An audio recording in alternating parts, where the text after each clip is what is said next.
get ready to rumble. Take two. Yes, we're back again. Let's see if this has worked this time. We're wanting to get a little bit of a call in set up tonight with some of the listeners and get you involved and hear what you've got to say regarding the state of our club at the moment. Let's give ourselves another couple of wee minutes. We are live. Fucking yes, get in there. We're finally live. We've done it. Yes, let's jump straight into it, Craig. What the fuck yesterday? What the fuck? Can you talk me through firstly what you thought when you saw the starting lineup? I thought that I had made an incredible decision not to bother Mars going to Dundee.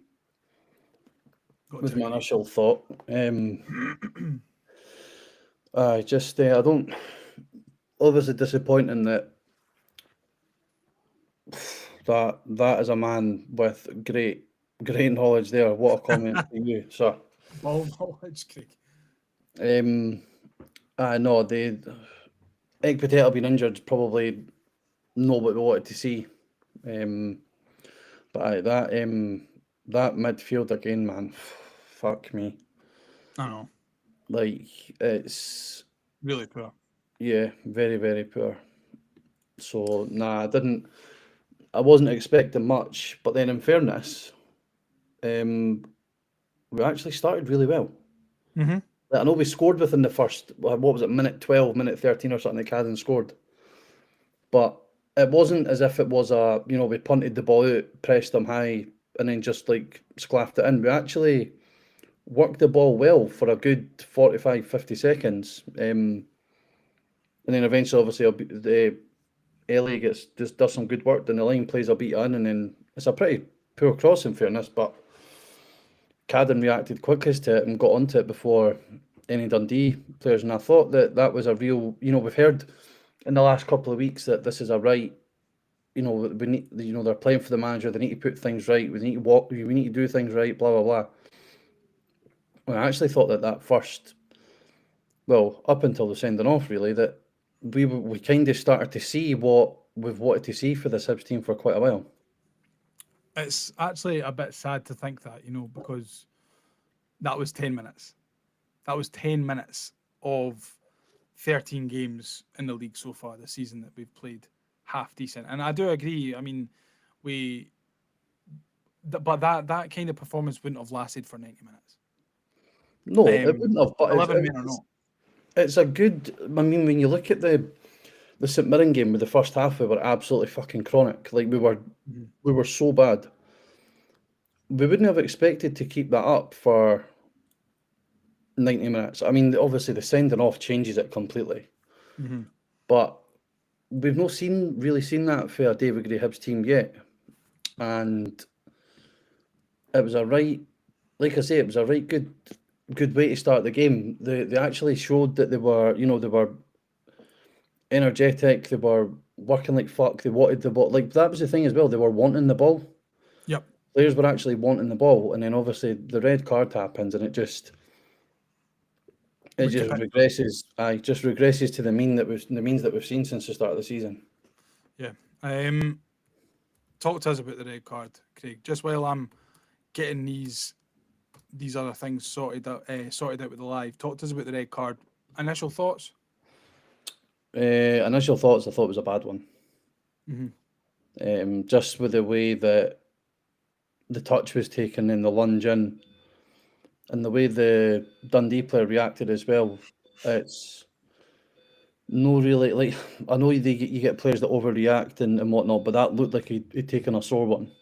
Mm-hmm. I think he goes over the ball, doesn't he? It's not. Yeah, no, do you know what? I don't even think he goes over the ball. I think because of the conditions, the ball just slips.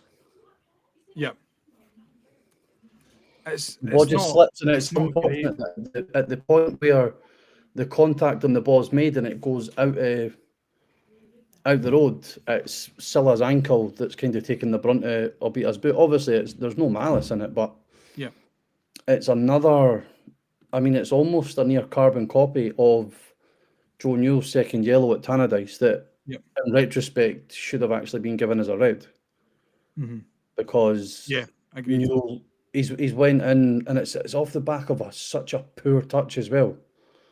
Like there's no need for a beater to take such a poor. He's not under. It's not as if somebody's pressing right on top of him. He's just taken a really bad touch, and then obviously, there's for me anyway. There's no complaints about the red card. No, not at all. Let's have a look in the chat. Craig, it's just still saying that your podcast, this podcast is shite. And listen, the production value is way below what we expect it to be. But this is it. No, red card is very, very poor. Very poor. When you see it. I don't really understand how people can defend it. If there is anyone defending it. But what I don't think we can do is blame what happens in the following, the rest of the half following, on being down to 10 men, because I don't really think that that's the case. Nah, the goals we concede happen if we've got 11 men, 10 men, 9 men, fucking whatever number of men on the pitch. Yep. The goals are just so poor. The equaliser especially, like like I said before we came on, I went back and watched them earlier on just so they were like fresh in my mind. But I mean, just even going back now and looking, right, we lasted 14 minutes for the sending off. Yep. And then it was 5 minutes later they went 2-1 up, and then obviously they scored pretty much bang on the stroke of half time. So there's always an art, I always held the belief when I was younger and all that, watching football, that it's strangely harder to play against 10 men than it is to play against 11 men. Because the team immediately you would expect it to almost sit in two banks of four with one up front and just break us down. It might be shite to watch, but we're just going to defend for the next 80 minutes. Yep. It's all we can do. I completely agree with you. And it's just no. The capitulation isn't. I don't think you can legislate for it at any level. Like we've capitulated when there's only been 2 minutes to go, 5 minutes to go. So I mean, as soon as the red happened, you knew it was coming, but it's just the goals are just so. I didn't even notice it at the time until I watched it back. But the first goal, obviously, Cadden gets done far too easily down the right hand, down his right hand side. But I believe, is it Mulligan that scored there first? I think he scored. I don't know if he scored. Oh no, it was Jordan McGee. It was fucking Jordan McGee. The boy that used to play for Heart. Aye, Jordan McGee. He scored, but he's completely when you watch it back, he actually runs. He has to run past Triantis to get the ball. And I mean, his finish is one of the ones that he's somehow, the way that he's placed it is almost. I don't know if you can really blame the keeper too much. Yeah. For that one, but that. So one, there's a basic, simple no tracking a runner. Number two, Triantis turns his back on a set piece when it's delivered in, and it hits him in the back of the head. Number three is the keeper being an arse. Number four is Rocky being an arse, but then it's also Dundee wanting it more. Those two goals, the third and the fourth goals, summed them up versus summing us up. They were working, like Simon Murray was just chasing everyone. Iredale's gave Bursik the ball back, and I'm not on the edge of his box, in his box. There's no need for Bursik to have taken the touch that he has. Yeah. None. Yeah. And then for the fourth goal, Rocky's obviously fallen to bits in the middle of the park. But again, it's some Lyle Cameron who's played 90, that was in the 91st minute, he's played 90 minutes and he's still working his arse off to get the ball back. And then again, you watch it, fucking Curtis Main passes it into the bottom corner and the keeper dives in the opposite direction. He's diving at his near post when he's almost standing on the post. Agreed. And it's apt that Gav brings it up because he's the worst I've seen. I know we had Zibby. Zibby is probably called the worst because of his mistakes that he made in derbies in particular. Yep. But this clown is just costing us week on week on week. He's he's certainly not helping himself. I kind of defended him a little bit at the start of the season because I thought that there was a goalie in there, but he's just getting worse and worse and worse. And we've seen that exact same thing more or less when we played Celtic at Parkhead. You know what I mean? Yeah. Um, so the fact that he's got that then in him again in a must-win game is it's ridiculous. And we've got That's serious problems in that area because I don't think the backup it's is on going to it's be on much Gray. better. It's on Gray. Yeah. Gray keeps picking him. Like we can. And I know you shouldn't listen to fans, right? In the main, because when fans speak, it's really emotive, Yeah. um, and you speak not from a place of logic. You speak based on what it actually does to you, how it makes you feel. But Bursick, when you've got other teams fans and whatnot talking about, they're looking at it the same way as us. Hmm. It lets you think that you're not actually going insane. And this this second choice keeper that we've got must be absolutely rank rotten. I mean, I've watched him in the warm up. He looks like a Sunday. He looks like he's been signed for Sunday League. Yeah. Like Conrad Logan was in better shape when we He signed he him. just it doesn't look like a it just doesn't look like a football player, does he? It looks like he's No. And then you've got obviously what Boric has played for us. Boric came on for us in a derby yeah. and done all right. Like, why is he not getting a chance?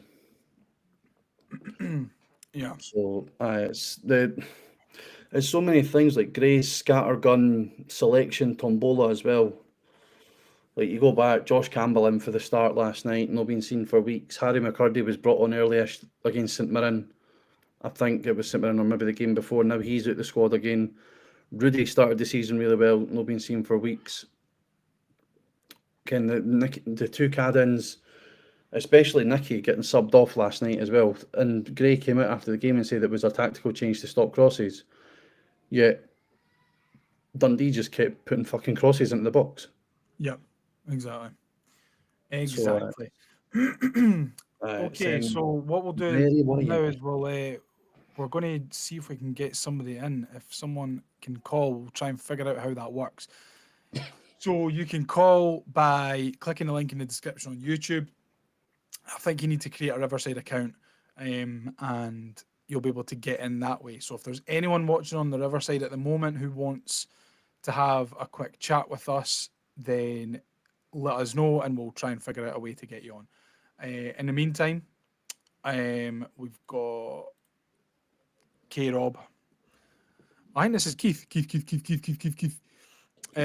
Team looked confident up until the red card, and then it looked like they had given up. Third goal's an absolute howler. Aberdeen could be David Gray's last game, and I tell you what, he's probably hit the nail right in the head there, isn't he? Aye, and the worst thing that could have happened to us was probably Aberdeen getting beat yesterday because Yeah. they've been on such a roll this season that they'll be wanting to. You wanted them to have kept winning until we played them, and then potentially a bit of complacency. They're playing the team bottom of the league, Hmm. and ironically, that's the kind of game that I could have seen us winning out of nowhere. Yeah. But I can't see it. I can't see it happening now. I mean, it's just you seen Gray after the game. It's just it's it's hard not to feel sorry for him because of who he is. Yeah. But then you need to try and separate the player, and like I've said in the past, separate the player for the manager. And I can't feel sorry for the manager. I really can't. He's put himself in this position, regardless of what recruitment he's had, or this or that or the next thing. He applied for the job. He wanted the job. They applied for the job, and he accepted the job. And he knew what was cut. He knew what he was letting himself in for because he's been a part of the last 4 or 5 coaching structures that have ended up going the same way eventually. And it all stems around absolutely fucking horrific recruitment. like horrific recruitment.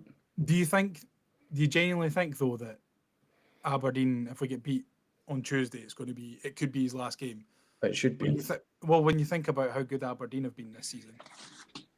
Oh, here he is, it's Dean. Hello, mate. What's happening, boys? How are we getting on? Somebody order Chinese.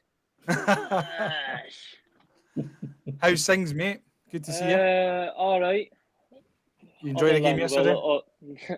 No, I did not. But honestly, seeing David Gray after the game, he actually looked like he told him his wee gran has died.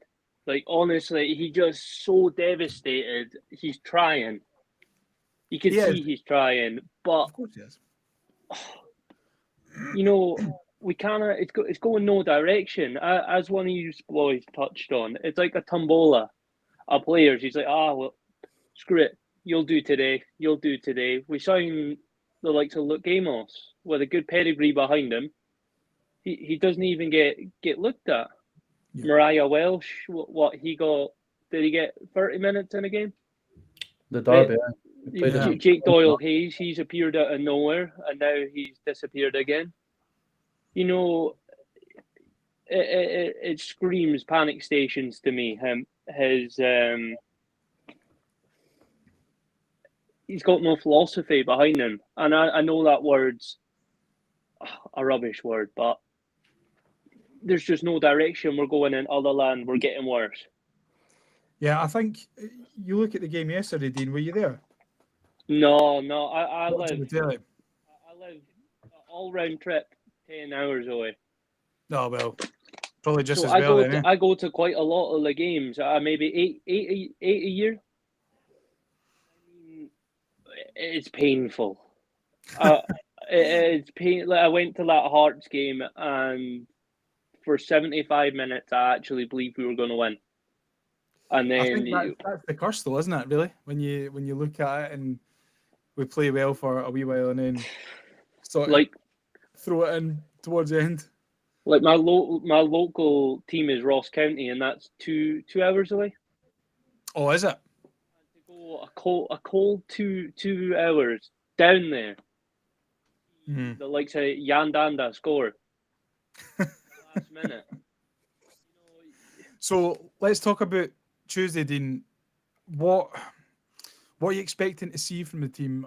And you spoke there about, the selection tombola, this, that, and the next thing. Can we expect again wholesale changes, do you think? We need to change the goalkeeper. I know we've not got many choices, but as Craig spoke about, why are we not giving Boric a chance? What's the reasoning? It cannot be worse than what we've got.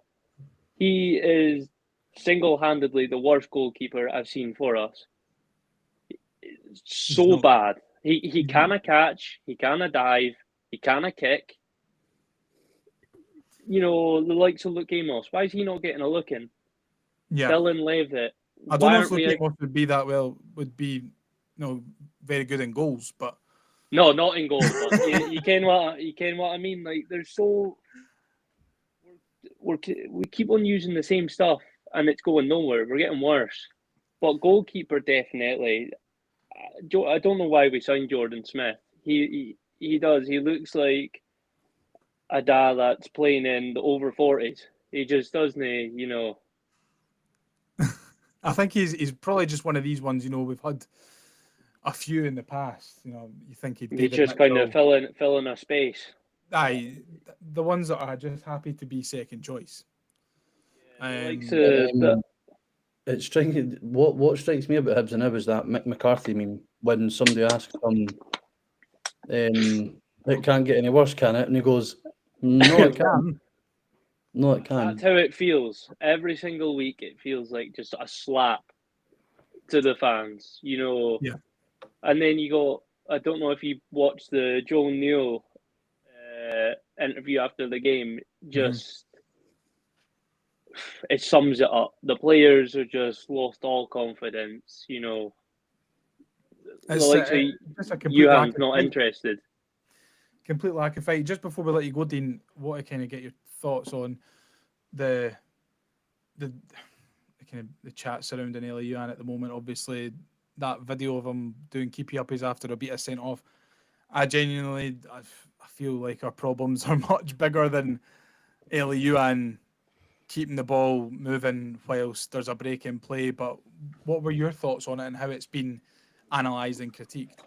I think that people were a little bit harsh on him. He was just pissing about with the ball. He doesn't seem very interested in the game. He played well, but what fans expect? They gave him nothing but abuse constantly. He's been our best player for a couple seasons now, and players have done fans have done nothing but abuse him. In the same breath, though, he is under contract at Hibs. He should try his best. He's got fans that care and love him, children that look up to him. But it doesn't help when the commentators are calling him a disgrace and this and that. The boys obviously got no confidence anymore. Yeah. And he's just... Yeah, he's a disgrace for doing kiki uppies. What does he want him to do? Go over and start shouting at the ref, and then the ref gives him a red card or a yellow card. Then it's his problem for getting the card. What did you think of that? He can't win. What did you think? That's on you for me. I thought the way that Mikey Stewart massacred them for that, and then tried to also have a dig at him for Dundee's first goal when he was nowhere near it. It does. Every team in trouble needs a boo boy. Like, every team that's struggling always has one. Like, you look at it now with that statement that he put out when he said a couple of weeks ago. So that Vargas, he's now going to be that one for Hearts because he said he wants to play at a higher level. Blah blah blah. Ellie's one where he obviously wanted a move in the summer. It didn't come off. And it's just been we've spoke about the abuse that Ellie's had in the past, specifically around the colour of his skin. And that can't help him and how he feels about the club. Regardless if 9,999 Hibs fans are cheering his name, if there's one abusing him about his, whatever it might be, skin colour, or if he's playing shite or whatever, you're automatically going to think bad, because even if it's just one voice. But the fact that he got massacred for doing keepy uppies, and I listened to Marvin Bartley after the game as well, and he a lot of what he said about Hibs I really agreed with. But going after Ellie like that, I just don't get it. And Joe Newell is standing right next to him and then fucks off and runs away over at the touchline. Nobody said anything about Josh Campbell continuing to argue with the Dundee player after it happened. Yeah. That's what annoys me. The difference is that Ellie's seen the ball that's in and he's thought, fuck it. Exactly. And I genuinely don't think in reality, while the VAR check's going on, or while the Dundee player's receiving treatment, they're at the furthest point in the pitch away from the Hibs dugout. David Gray should have been getting them over, and those ones that are further away, Joe Newell, as his captain, should have been telling the players, let's go, and the players and the manager should have been speaking about what are they going to adapt to now that they've went down to 10 men. Yeah.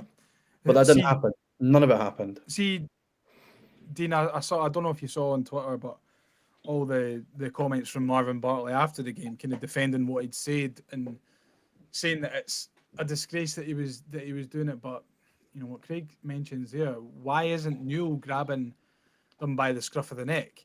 And then Marvin Bartley actually replied to that question by saying, well, you shouldn't be getting your hand held through these situations, or you need to take initiative for yourself. So if that was the case, then what's everyone else doing? You know what I mean? Yeah, Newell should be the man there, trying to sort the situation. Instead, he sits like a church mouse. The man's obviously not a captain, and you're right in saying Youan's to blame, man. He's just get everything he does, he's getting blamed for. Not scoring enough goals, pissing about with a ball, no matter what. And then it doesn't help as the commentators now are jumping on the bandwagon and giving him abuse and a hard time. He's a young laddie, just trying to find his his feet. And then you're having fans that are sat giving him racial abuse, which is an absolute disgrace. You can call players a prick and this and that, but there's no need for that under any circumstance. And then why would they expect him to be happy about it? He obviously wanted it at the door. He never got it, and then fans are calling him names like that at the back of it. Exactly. And yeah, it's a no-win situation for him. The best thing for him to do is to get his move and move on, because everything at the club right now is just toxic. Well, if I was him, I think that's what I'd be doing. Definitely. The fans, the management, just everything about it right now is so toxic for anyone, the fans and the players. So, I can't imagine what he thinks. Yeah. So just quickly before we let you go, got another couple of quick fire questions for you, Dean. First one, what did you have for your dinner? I had Chinese. I had a Singapore chow mein, a Chinese munchie box, banana fritters, spring rolls. What was in your munchie and box? Curry sauce. It's just a salt and chili one, chicken balls, ribs, chips. Your usual. It was banging. Good Chinese food up there? All right, we've only got Chinese and Indian. Our closest McDonald's is like 2 hours away, Inverness. There is just nothing. Chinese and Indian. That's all you get. It really is up in the sticks, mate. You would have heard of John O'Groats before, yeah? Oh, is that where you're really at the end of the world? I'm 20 minutes from there. I am that far away from civilization. Jesus. Surprised you've got working internet up there. I know. Then we just got 4G. We've not even got 5G. Here, don't you worry. Nowhere in Edinburgh gets fucking 4G these days either, man. It's a shambles.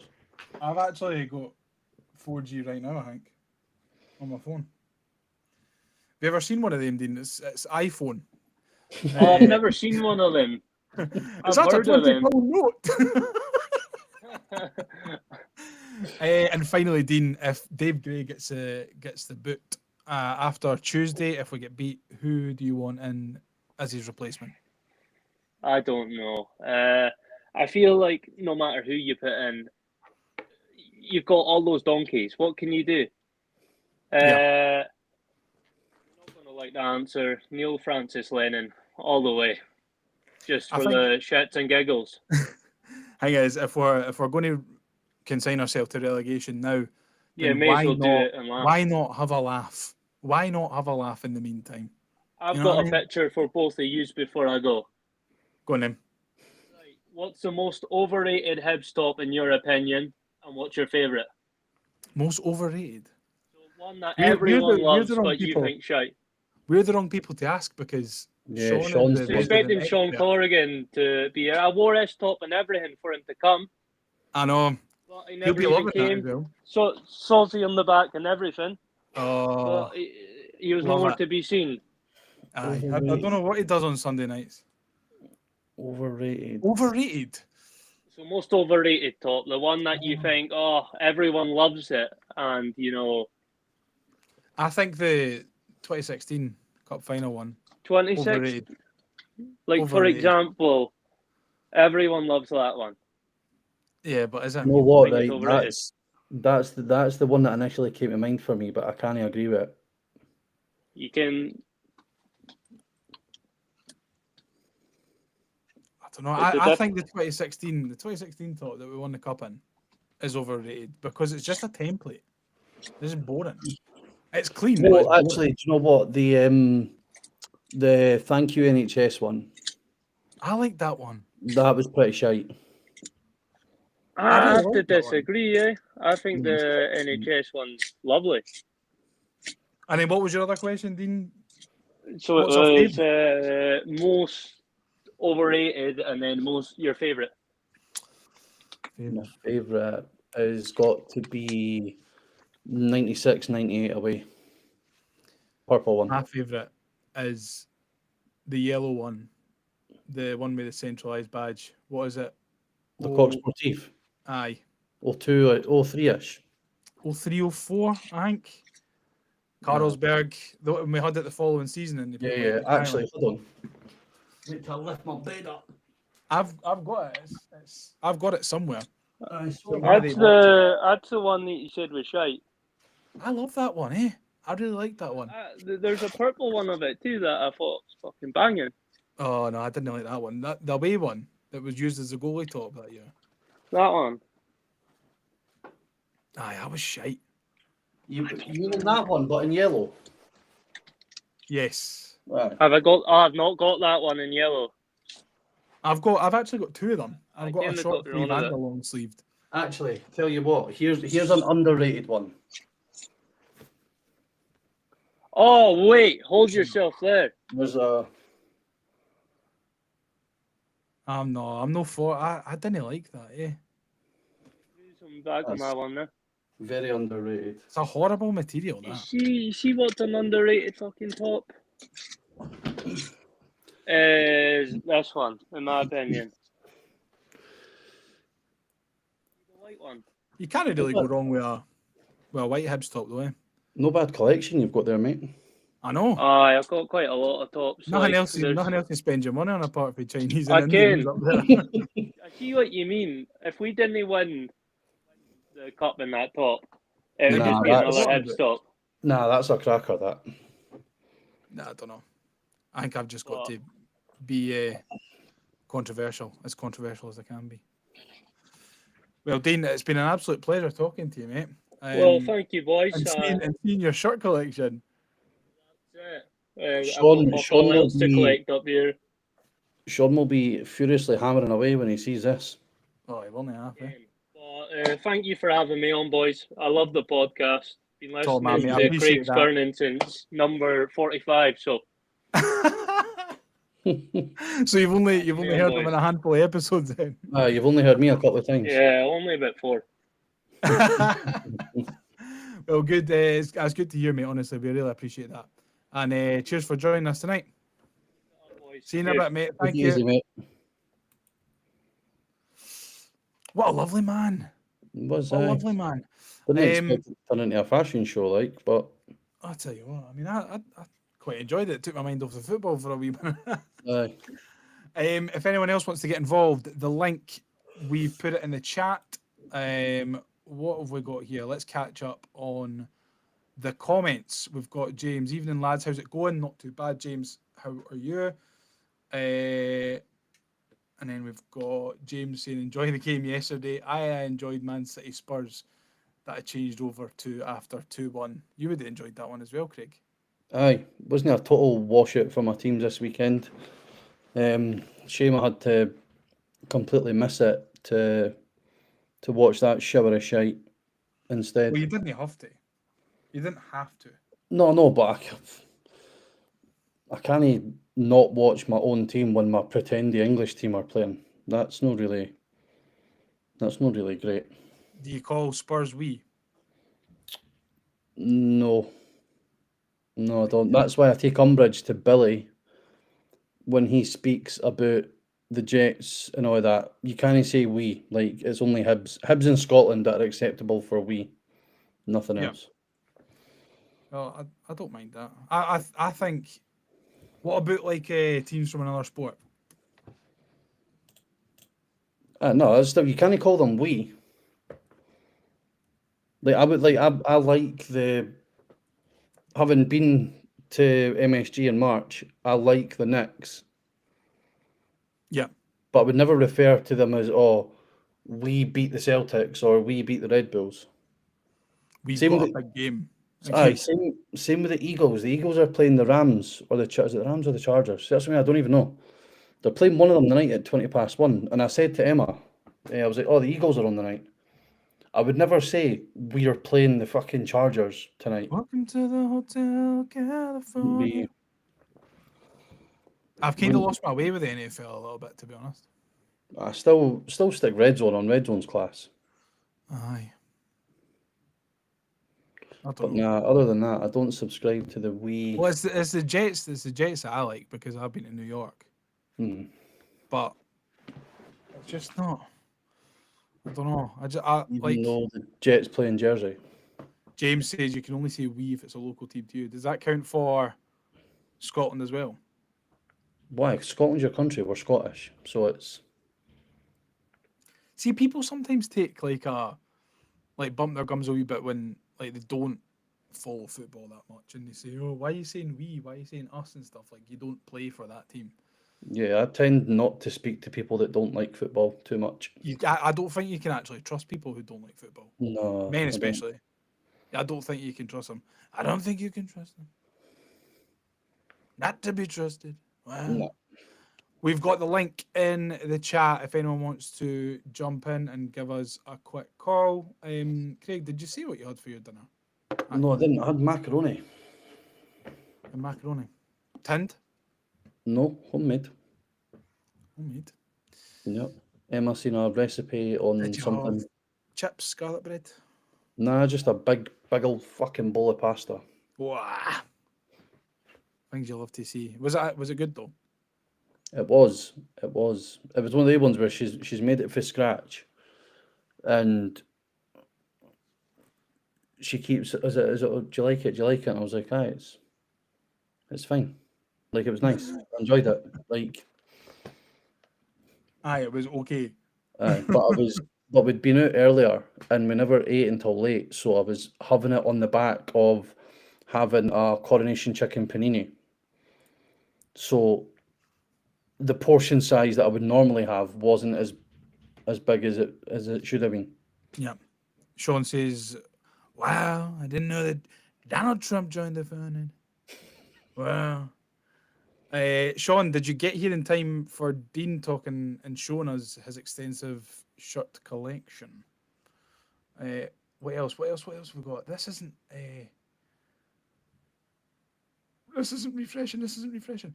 Macaroni with haggis, says Ewan. That sounds like a bit of me, you know. Yeah. What did I get the other week for summer? For Geo's, I got For haggis. Geo's up at Sight Hill. I got haggis and pepper loaded chips. Peppers like haggis and haggis and pepper sauce Right. loaded chips, and they were minted. That's not so bad. Yeah. That sounds quite good. I love haggis on anything, mate. Eh? Please do a phone in his Trump. That would be entertainment, John McIntosh. Listen, I can do Trump. I could do Trump all night and all day. We actually said, remember, a couple of episodes ago that I could do a solo episode as Jim White talking to Donald Trump. Yeah, I could possibly jump in as Ange a wee bit, but see, I used to also be able to do Conor McGregor, but I feel like that is maybe a bit of a touchy subject at the moment. Yeah, that's not probably a great one to do at the moment. I know Mark can do a really good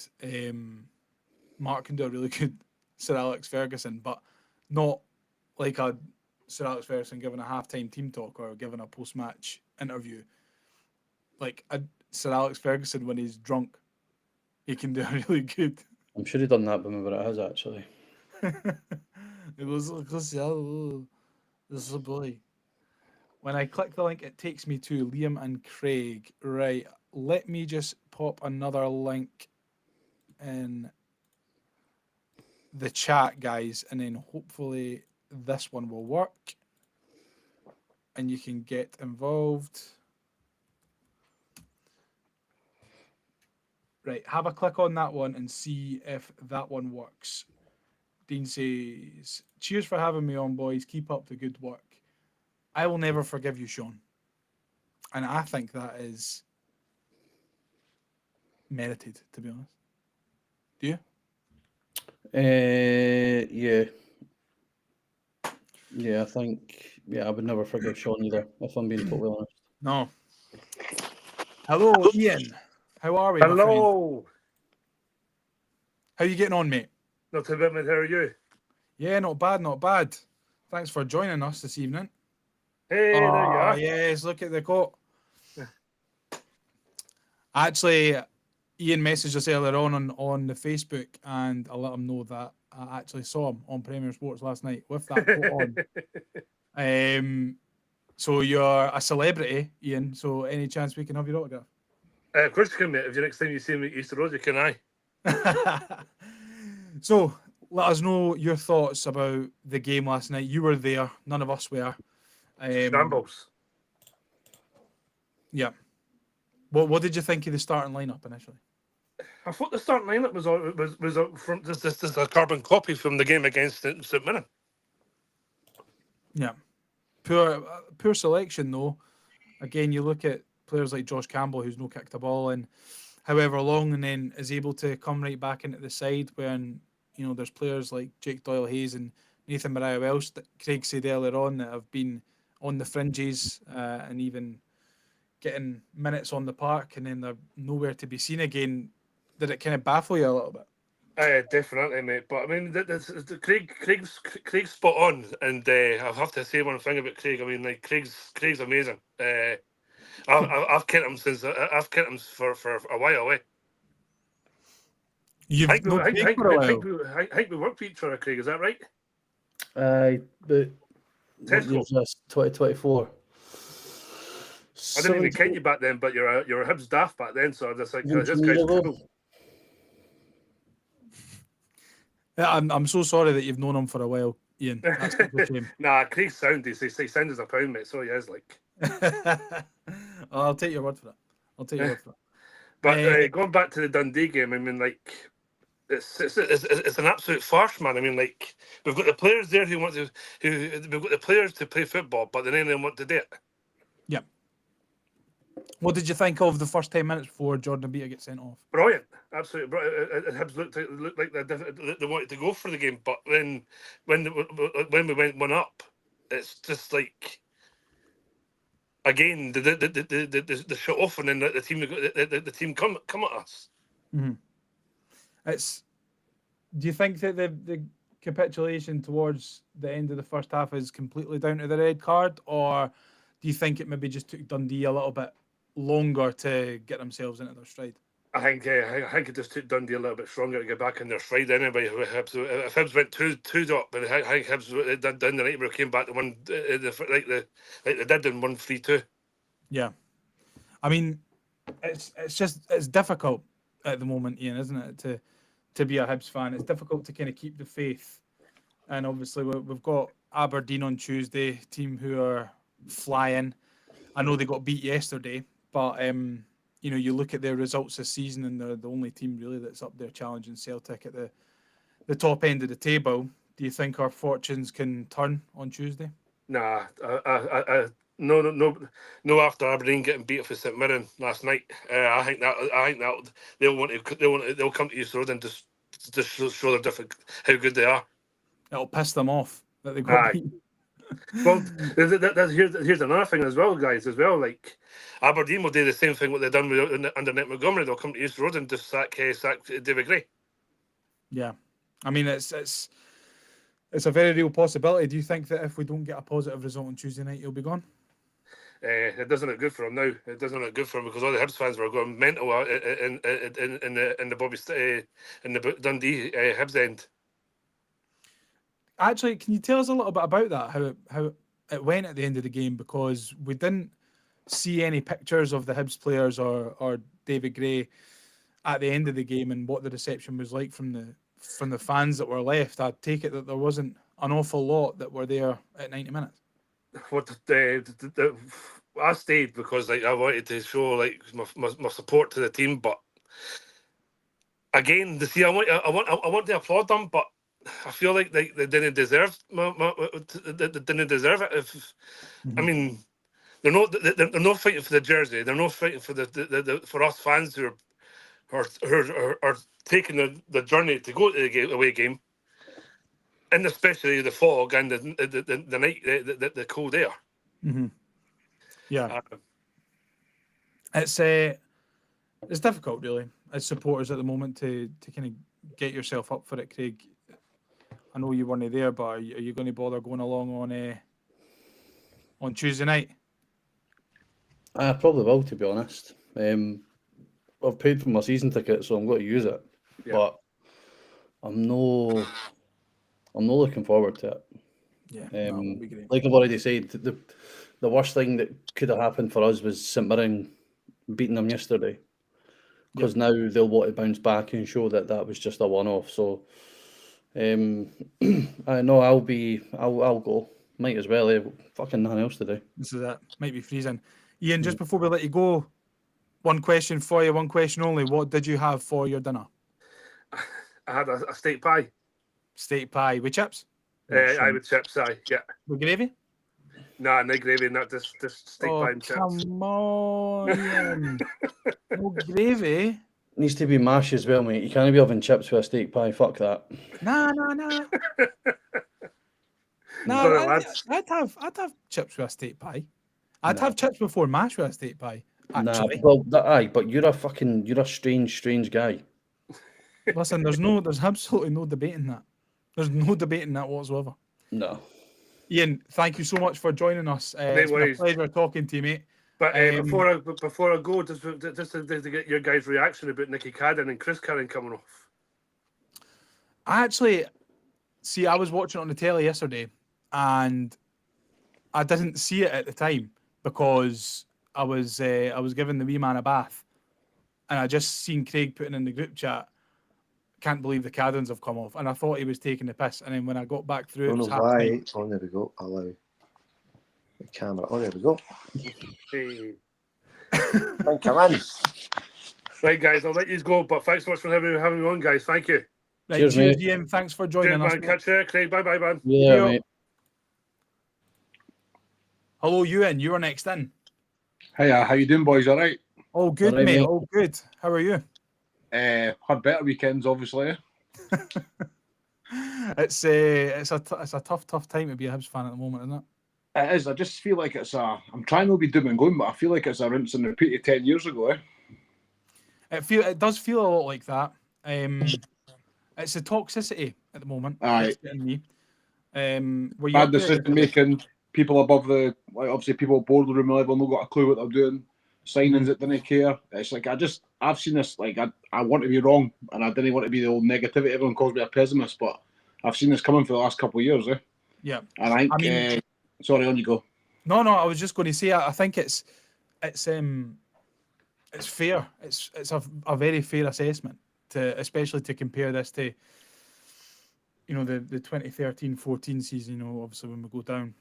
The only difference between that and now, right, and this is the only positive that I can take for anything that's going on, is that it's still early enough to fix it. Like, you go back to obviously Butcher's tenure. Butcher's one that was like everybody just got to a point where we were where it just became, we just need another win. We just need one win. Mm-hmm. And it got too late to do anything about it. The previous time before that was obviously I'd only literally just started going to games, but it was they took it too long. They left it too long to sack Jim Duffy before Alex McLeish got the job, and then by the time McLeish actually started to make improvements, it was too late. The only positive we've got is that it is still early enough, but I think we put it out on the Twitter yesterday that changes need to come from top to bottom, and there can't be any more statements, there can't be any more votes of confidence. Like we're only in November, right?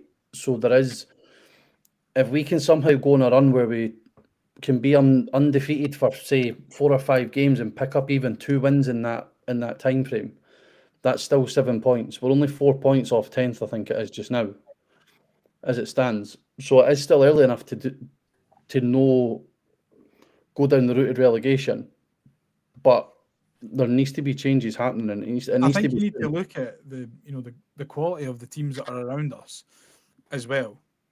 Isn't great, but they're still picking up points here and there.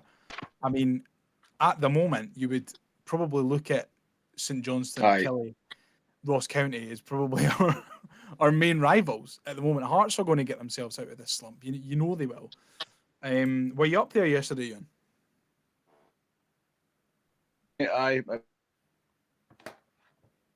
Oh, have we lost you? You still there? 2 games. Half an hour. Oh, I cut off. You must have got Dean's internet. you cut off a wee bit. Hold on, are you still there? Oh, sorry. Can you hear me now? Can hear you now, loud and clear. No, we can't. No, we can't. I don't know what's going on. So you were up there, Ewan, is what I've gathered. Aye, absolutely, and I didn't like doing that, but it's just pitiful. It's apathetic about it. Yeah, Craig said something very similar on the podcast last week, that the fans are starting to become more apathetic instead of angry, and it's at that point where they stop turning up and they stop spending their money, and it's going to really financially hurt the club, which is obviously not the route that you want to go down, but it's very difficult. It's very difficult to remain positive and keep putting yourself through the ringer week after week. Right, well, I think the fans would have turned more if Ron Gordon hadn't died. I think that's one of the kind of issues why the fans is not got as toxic, because if he was still there and this was happening, which it might not be, but his son obviously doesn't know how to run a football club, and I think the fans didn't want to fully turn against him because of the circumstance and how he's got the job. I think it's more, if I'm being honest, I think it's more the fact that it's David Gray that's in charge. They've effectively put a shield in front of the board and made all these appointments in loads of different areas that screams nobody being accountable. Like, you've got Marshall, who feeds into Mackay, who feeds into Kensal, who feeds into Gordon, and it all just seems a big mismatch. There's nobody holding absolutely anybody to account. And as I spoke about this a couple of weeks ago as well, and the more I think about it, the more it's becoming apparent to me. And that, like you say, that in the circumstances that Ian and Kip found themselves running the club, they're not. I mean, Ron never owned a football club, but he was a very experienced businessman. He brought up an entertainment company for nothing. Yeah. Like was it Spanish-speaking TV entertainment company he had in America? Yeah. So he knew how to build a business, run a business, and he made a mistake by basically letting Ian play football manager with him. But then all of a sudden he's thrust into the ownership position. He's then got somebody like Kensal who could sell sand to an Arab. Yeah. Probably feeding him all the shite in his ear that he can do this and that. We then get Malcolm McPherson in, who was effectively chased out 20 years ago over the Sawsey debacle, who then hires his best mate, or one of his best mates, Malcolm Mackay, who in turn gives a role to the retiring keeper for last season, who also happened to be his keeper at Cardiff. To me, it just screams like this. It's just not. There's no malice on the part of the Gordons for me whatsoever. You can't argue that they've put money in, right? And I'm no for 1 second sticking up for them whatsoever. But I believe that the people around them are the ones that have ultimately let them down. Don't get me wrong, the Gordons have made mistakes themselves, like I referenced, Ian getting involved in recruitment and this, that, and the next thing. They've rectified that though.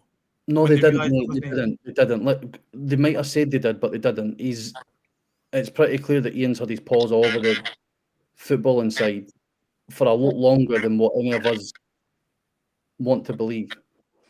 If you believe the right people, it's still happening now. What happened with this review at the end of last season? Did that actually happen then? I don't think it did. No. I think if it had, then we probably wouldn't have seen. I think maybe the wool was pulled over our eyes a little bit with the hiring of Malky Mackay and David Marshall into this role, just to kind of coax us into the thought that this was going to be the way to take us forward. If you remember, Malcolm McPherson got put into this job and it was pretty under the radar. It was after Ron passed. It was not long after Ron passed, but it was pretty under the radar. I think there was like a couple of wee bits about it, but there was nothing massive made. And then since then, you've not heard anything from him. Apart from when he called the fans, what was it he said? He said we should feel grateful or something to have somebody like Malky at the club.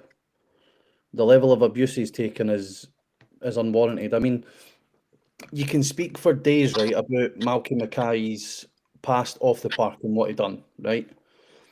But if you evaluate what he's done on the park, he should never have been near us in the first place. He was 4 or 5 months before he got a job at Hibs, effectively leading the football department. He got sacked for Ross County. Yep. But he's never been a director of football before either, or sporting director. He's never done that actual role either, has he? No, you've got folk referencing a period 20 years ago when he was manager of Watford. That's right. No, I When think he mentioned something about being involved in that sort of side of things. I don't think he's been as high up as sporting director or footballing director, but he did have a role similar to that at the SFA before he took the Ross County job, I think. He did. You're right, but it was like that's not a job that doesn't exist. Yeah, Well, he was a performance director. That was effectively supporting the implementation of the performance schools, which is fuck all to do with recruitment for a supposed elite Scottish football club. That's right. I think you just need to look at it from top to bottom, and what we've done now for the last 5 or 6 managerial appointments, we've changed the very bottom. And if you keep changing that without changing what's above that, I don't think anything else is going to get better. I said it last week, I think, mate, right? There's no way that Maloney, Johnson, Montgomery, and Gray, there's no conceivable way that every single one of them are all shite. That's right. I agree with that. I thought that. Look at Montgomery and Maloney now. Maloney's doing well at Wigan, and Montgomery's got a job at Spurs. I don't think you can really take Montgomery being at Spurs because he's coaching. He's not actually leading the team. But he must have something about him if somebody like Postecoglou wants him alongside. Yeah, mate. So I didn't see how all the managers can be that shite. No, I agree. But then you could also flip it, playing a bit. I didn't actually believe this, but just to play a bit of devil's advocate, is that like look at the mess Aberdeen were in last season and look at the one good appointment it's done for them. So it can be. I mean, like they can't all be shite, but there must be something about them that makes them shite. Aye. But so is that where it's coming for the top down? Because effectively Aberdeen changed nothing bar the manager. This is what my opinion is. And the managers that have come in. So you look at David Gray now. Montgomery's probably a better example. Nick Montgomery come in.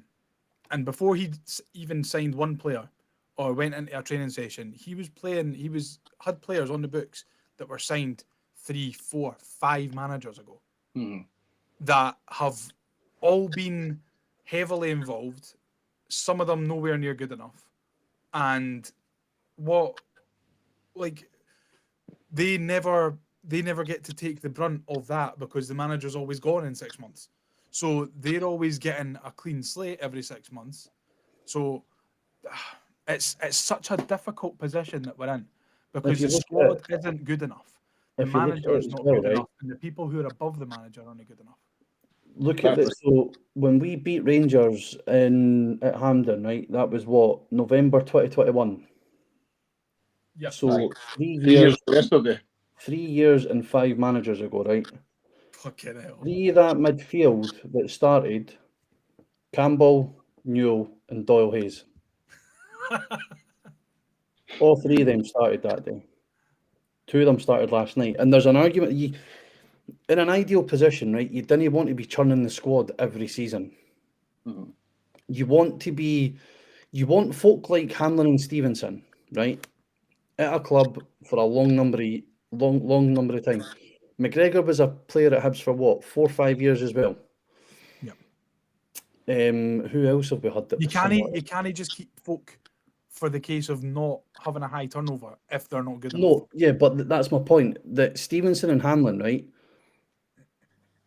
were a sense of continuity, right? And there was also something that they offered off the park as well as they did on the park. Joe Newell and Josh Campbell for the last 3 years, Newell in particular for 5 of the years, have done nothing to justify still being in the position that they're in. Yeah, nothing, and that's where the problem lies. Well, Joe Newell's not a captain, is he? No, he's not. I mean, I don't think so. But I don't think there is a captain on that park. That's one of the issues. That's right. I really don't think there's a captain on that park. I mean, what did they say when they were all signed in the summer? Oh, he's a good lad. He's a great lad. He's a great character. Like you go back through all the Hibs teams in the past, right? All the decent Hibs teams. They've all had players that had a bit about them. Aye. Even the I think best. that's gone from football generally, though. Aye, Yeah. but even the best team that we had generally recently, when we finished third, we had Porteous at the back, Nisbet up front. You hear about their attitudes, right? Their attitudes are poor. Yep. But we finished third with them. You go back even further, that team under Lennon, with Scott Allen, John McGinn, even Canberra to a certain extent, they all had something about them. Mm-hmm. This is it. Go further back. You go back to like Griffiths and then even like Viardin, O'Connor, Latape, fucking, you could go back so many years. I think there's no many things that I agree with that Michael Stewart said, but he said last night on commentary, if he was in that Hibs midfield, there's not one person he'd be looking left or right thinking, oh, I'm glad you're in there with me. Mm-hmm. And that's the massive problem, that there's nobody in there that you feel that if you were in the trenches, that you'd want Neil I don't beside think there's you. anyone on that park. No, there's not. Who's dragging you through? There's no. But that's going through the club, and I think as well, like you mentioned earlier on, I'll go after this boy. Sorry, I'll let somebody else have a shot, obviously. Oh, But, you're okay. you said as well, though, Craig, about the managers, right? But I find it hard to believe as well that every single player we've signed the last 3 years is all shite. They're all shite as well. That can't be right either. Do you know what I mean? So that to me like stifles through the club. Like there's just a lack of confidence. Every time you watch them, it's like they're playing past the parcel. There's no confidence in the team. It's like there's no continuity. It's like they've never like met each other before. That's in the management staff, the above the manager, boardroom level, the players. And to me, it's like there's no redeeming features. Like every decision we're making, we're getting it wrong as a club. Yeah. That's why the next decision is the January window is massive. Because I'm concerned as well about like the other teams around us are picking up points. They're used to scrapping. That does concern me. I know you're saying it's early enough to get it fixed, but then I can't really remember, when did Butcher come in? Was it about November, December time? About November time, aye. And you're thinking, right, so if they did get a degree, which I think writing's on the wall for them, sadly, right, then next one, that's like the biggest appointment in their short-term history, because it's got to be somebody that keeps us up. And then I'm also, I mean, you didn't believe anything you hear, but I also hear a lot of murmurs that like they couldn't get somebody in the summer because they didn't want to work under that structure, eh? Yeah, it's. I wouldn't be surprised, honestly. I know. You look at the managers that are available. And sorry, Craig, I'm going to cut you off here. But if Tuesday, a poor result on Tuesday is the final nail in David Gray's coffin, is there anyone out there who would jump out at you as ideal candidate for the job? Well, what I would go and do is, if I was in charge at the club, which I'm not, but if I would go and take Keith Lasley and Stephen Robinson from St Mirren. Good, they work well together. They're good. They're pals. They work well together. Lasley, I know from first-hand experience, is a good CEO because my brother does some work with St Mirren. Robinson's record, whether you sort of like his style or no, is effective in that league. Good experience, good recruitment as well. His players work for him. Just a back. I think we need to get the basics right first and foremost. This is kind of I've kind of championed this on the podcast quite a few times, and it's, you look at these teams and the so-called lesser teams, you know, your Kilmarnocks, your Motherwell, St Mirrens. Yes, they're having a higher turnover of players, but you look at the players that they're bringing in, and you know, 7, 8, 9 times out of 10, they're effective in the short term, and then they're sold for profit, or you know, they manage to get you up the league. Obviously, St Mirren got into Europe last season, and then how many of the signings in the summer did they make that you were like, that's a great signing because you'd heard of them? So I just think they get their basic signs right. I also think our recruitment policy, we try and be too smart instead of signing like the obvious players, like other good players in Scotland. Absolutely agree. Absolutely agree. I would have no qualms over Stephen Robinson being Hibs manager. Would you, Craig? Nah, because there's an argument that the argument is that his style doesn't suit Hibs, right? We don't have a style. This mythical Hibs way that seems to only perpetuate from when we had the famous 5 in the 50s, and then Turnbull's Tornadoes in the early to mid 70s, and in a brief spell under McLeish, under Mowbray, under Stubbs, blah blah blah. Give me winning football every day of the week. Yep. Like, That's give what me changed winning Jack football Cross every day of the week. He was winning games, but it was boring. It was 1-0. But that's because the season that we were winning, we were all stuck in the house. That's the worst thing that happened to Jack Ross, like the COVID season, because nobody was there to experience it. Yeah. I mean, the point that you've made, Ewan, about Butcher taking over and about me, when I've said it's still too early, we're still early enough, and I think Keith said it as well. We're actually, like back then, we weren't really aware of it. We kind of tiptoed in the dark to it until we got to the bottom 6, and it was like, fuck, we need a win. Yep. And then we had that whole part when we went to Tynecastle to relegate them and ended up getting fucking beat. We had the hassle where I'm sure it was Kilmarnock came Easter Road, BT cameras turned up to televise it, and Rod Petrie told them to bolt because they weren't due another game. That's right. I forgot that. As Keith's saying, we're now more aware of it. So this is where my feeling that it's still early enough to fix. Aye.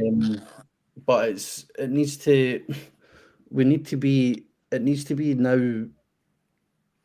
The changes need to be instant. We can't be giving Gray the Aberdeen game, right? We get beat, who have we got next, right? Motherwell, right? We'll try and get a result at Motherwell. Because all we're doing, like, before you know it, you're going to be in February, April. You're only a few games away from being halfway through the season, eh? Exactly. Yeah. And all we're doing with David Gray, for me, is just kicking the can further down the road. If we'd have won last night, won on Tuesday, got beat on Saturday, like it doesn't matter for me. I've seen enough now in the 13 league games plus the cup games that David Gray isn't going to be a successful Hibs manager. Correct. So all we're doing with by giving him these statements of support and all that is kicking the can further down the road. And it's a shame because he's obviously a club legend, but again, as I've said 100 times, we've got to do as a club. You separate the player for the manager. It is very easy to separate David Gray, who gave us that day, versus the guy who's in the dugout now. Absolutely. That's true. Ewan, just before we let you go, most important question of the night: what did you have for your dinner?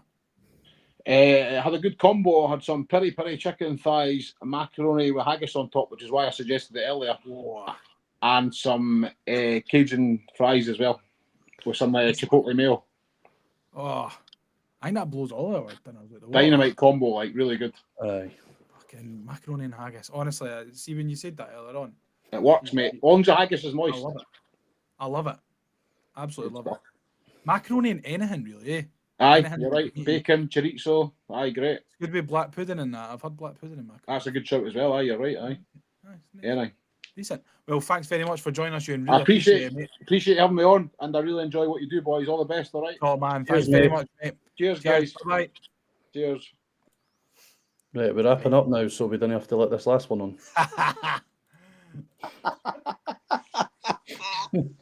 Mr. McLennan, how are we, my friend? I'm very well, thank you. You've waited patiently to get on.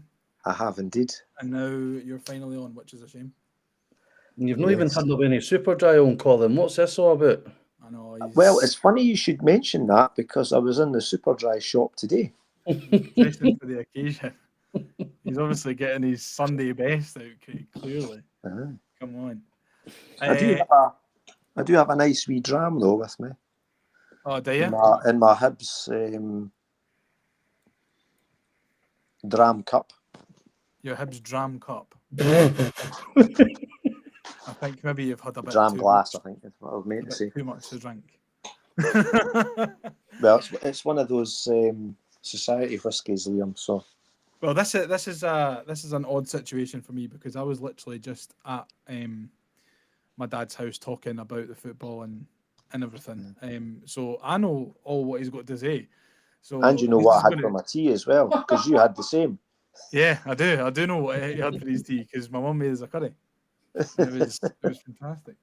Did you go yesterday? No, I didn't. I was at Liam's sister's, and I watched the first half on the telly. And after, well, I wouldn't actually call him a goalie. Fuffed up completely for the third goal. I said to my son-in-law, don't even bother putting the second half on, and we ended up watching the Man City game. Yeah, which by all accounts was a cracker. So yeah, although his Wi-Fi was his stream was terrible, so he missed the fourth goal. Well, that's a shame. Maybe he should investing a little bit better on broadband. Well, he's switching providers now, but that's a by the by. Anyway, I'd just like to say that I think the demise of Hibernian Football Club sort of coincides with the Ramble no longer doing the Premiership. Colin, do you want to know why that is? Because the pies are rubbish. Because none of us got the fucking games anymore. And Ken, what thing is, I reckon for the first season it was fine because it was all pies that we hadn't had before. And then you only get one team coming up, one team going down, and chances are it's going to be the team that were in the league season before last. So and the pies are shite anyway. Apart from the ones at St Mirren, the kebab ones are decent, but. Colin, you've seen this stuff before, right? Obviously, you have more experience than me, the McLeish era, when we went down. Even back in the 80s, I think we went down twice, maybe, did we? Yeah. Can you draw parallels for what we're seeing now to those different ones? Like I said, the one with Butcher, we almost, like I said, tiptoed in the dark until some cunt put the light on and we're like, fuck, this is what's happening. Like, can you draw the parallels for back then? Yeah, well, I mean, the thing that sticks out for me with the Butcher game, and I think, or the Butcher era, and Liam was at this game as well, was at St Mirren, and it was one of these ones where we thought, oh, St Mirren's going to be the game that we'll get this magical point that we need to stay up. And St Mirren scored after 13 seconds, and they won 1-0. So we basically had a whole game to score a goal, and even if the goals had been stretched from one side of the park to the other, we'd still never have got a shot on target. And it is a wee bit like that. I sort of felt when I was watching it yesterday, I thought the first 12 minutes or so before we got the red card, I thought we were absolutely all over them. And this was going to be the turnaround. And then we get the red card, which was it a red card? I suppose yes, it was. I think it was a wee bit harsh in my eyes, but then I had my green tinted specs on. I genuinely don't think that that's the sort of thing that you can get away with nowadays. Even if the referee had booked him initially, he goes to the monitor and he sends him off. Yeah, I think you're never getting away with that. Where his foot is on. It was his first touch that let him down.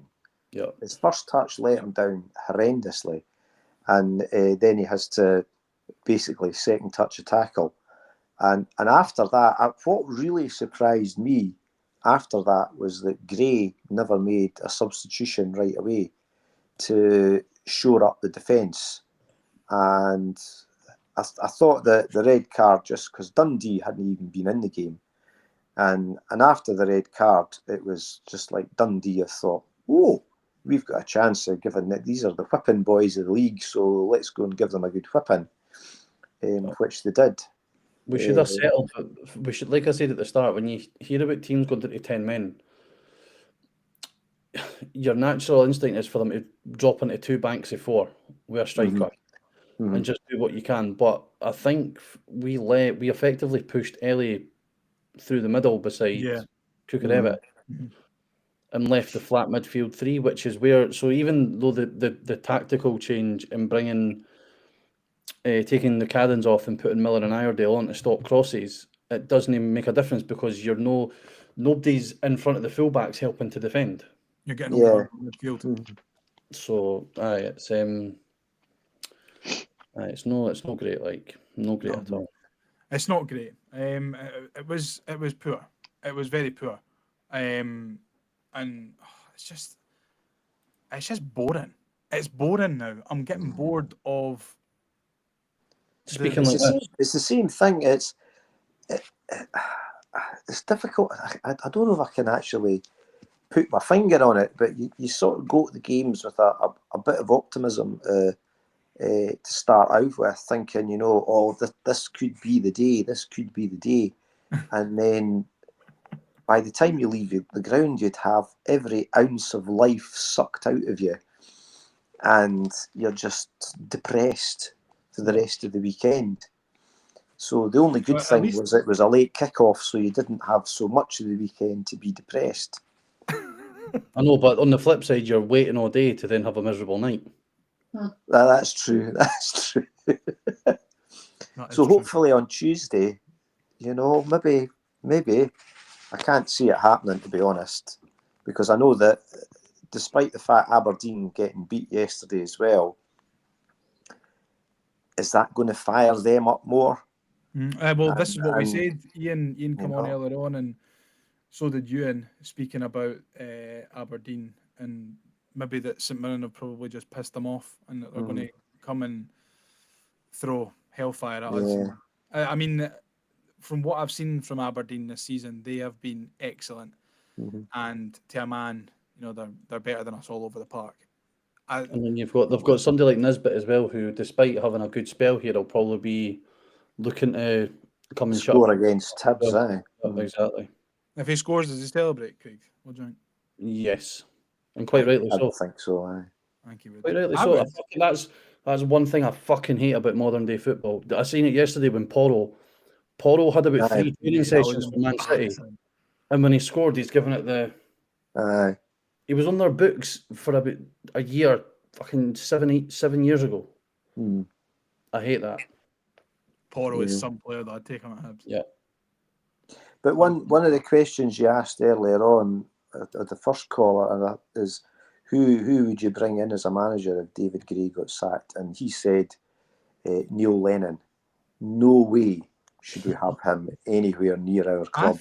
I think it would just be a good laugh, to be honest. Well, it might be a good laugh, but I can't see him getting anything out of those players, because all he is he's a bit like Butcher. He's a bully. And that didn't end very well. And you've got to remember how his tenure ended at Hibs as well.